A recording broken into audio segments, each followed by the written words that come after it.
magturo sa kanilang lugar. Walang alternative learning system as i-encourage ko or gusto kong mag-open ng alternative learning system kasi ito yung mga magbubukas sa mga kabataan natin ng mga undergraduate ng elementary at undergraduate ng junior high school or high school na makapag-aral sila makapag-aral sa eskwela. Kulang sa pasilidad ang mga ospital ng pamahalaan at tapos din sa mga doktor at nurses na karamihan ay naghahangad magtrabaho sa labas ng bansa. Ang universal healthcare na pangako ng gobyerno hindi nakararating sa mga lalawigan lalo na sa mga liblib na lugar. Problema rin ng mga kababayan ang kakulangan ng infrastruktura. Ang mga proyektong ginamit ang tapos sa Department of Public Works and Highways hindi natapos sa takbang oras. Maging sa aspeto ng transportasyon na umuubos sa oras ng mga manggagawa sa biyahe dahil sa matinding traffic. Oras na sana na nagugulya para sa kanilang pamilya.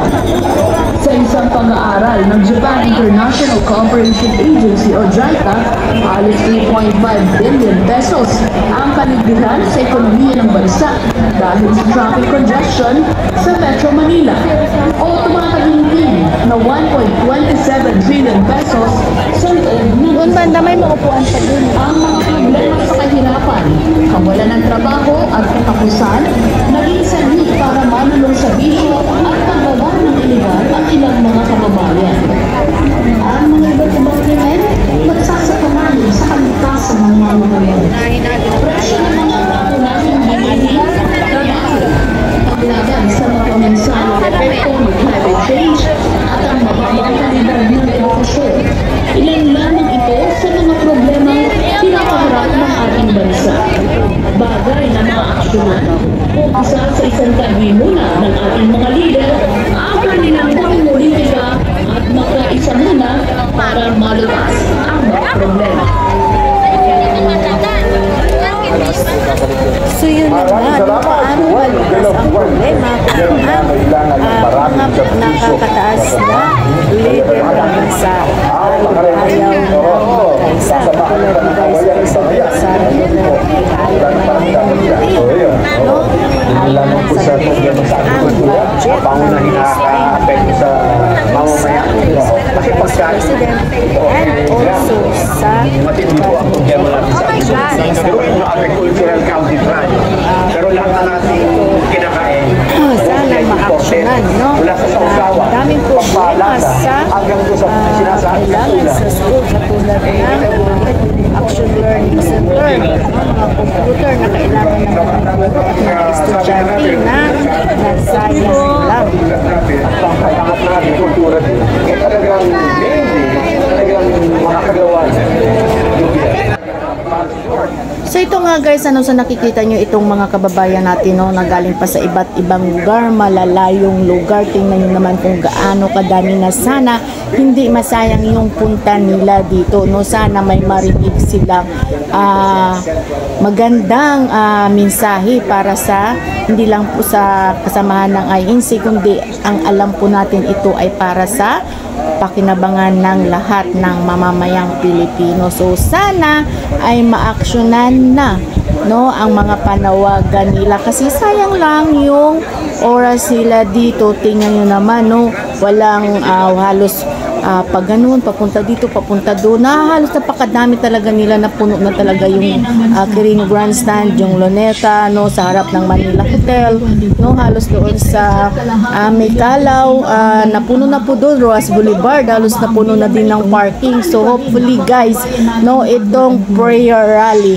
no, ng Iglesia ni Cristo ay masolusyonan, no, hindi masayang yung lakad nila dito, yung kanilang oras, at ganoon din po dito sa Kalakhang, Maynila, na marami ang natigil ng mga establishmento yung kanilang negosyo sa araw na ito, no. So ito naman, no, mapapakinggan lamang po natin dito ay yung mga nasa screen, no, wala tayong naririnig na mensahe mula sa actual na leader ng Iglesia ni Cristo, no, yung kanilang panawagan, no. So Yan, at tayo ay pauwi na dahil talaga naman nakakapagod na din no, yung walang tigil na kaikot-ikot natin dito, naghahanap tayo ng ating mga ma-scoop, no, na maipababalita sa ating mga kababayan ng Luzon, Visayas and Mindanao, and also po sa mga kababayan natin na nasa ibang bansa, no. So ito po yung intensyon ng peaceful rally ng Iglesia ni Cristo sa ating nakikita na ito po, no. At may dagdag ko lang po pala, no, dahil nga po dito sa kanilang layunin, no, yun nga sabi ng kanilang leader at yung mga nakakausap din po natin ng mga miyembro na ayaw lang po na magsabi patungkol nga po dito sa pamumulitika, no, ayaw nila na ganong klaseng issue. Pero sa nakikita natin talagang sumusunod sila, no, pinapakita nila yung kanilang foundation ay talagang solid patungkol po sa kanilang samahan, no, sa loob ng Iglesia ni Cristo, na kung ano po ang sinabi ng kanilang leader o namumuno ay talaga naman sumusunod sila. So isipin nyo guys, no, kung gaano din sila kadami itong mga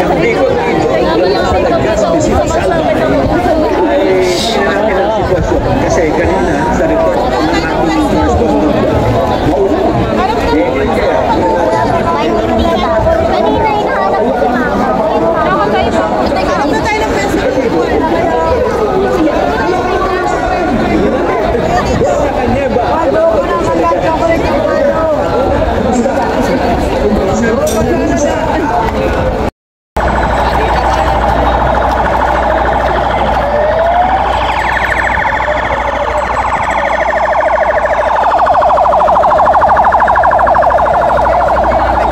dito na po yan sa harap ng Manila Hotel. Grabe, no, talagang okupado na nila.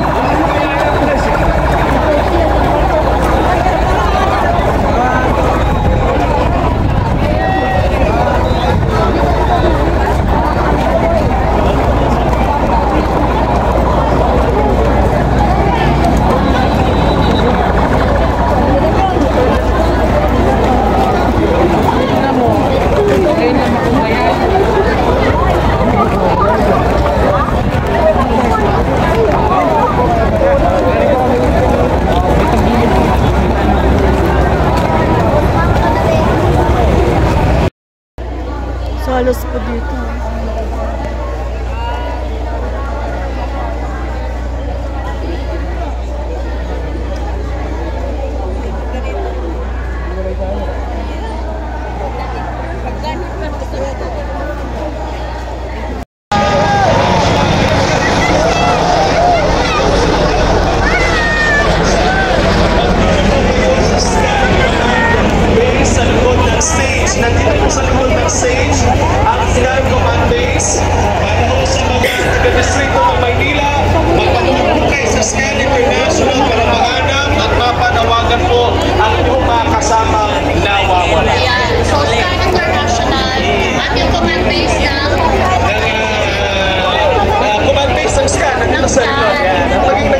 Central daw yung nandyan sa likod ng stage.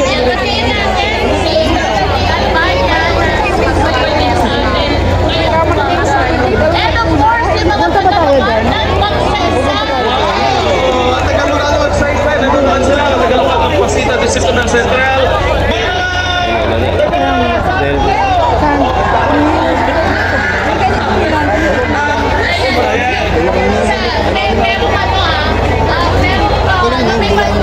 Bulacan, Zambales, North, South, oh. Bulacan North, Bulacan East.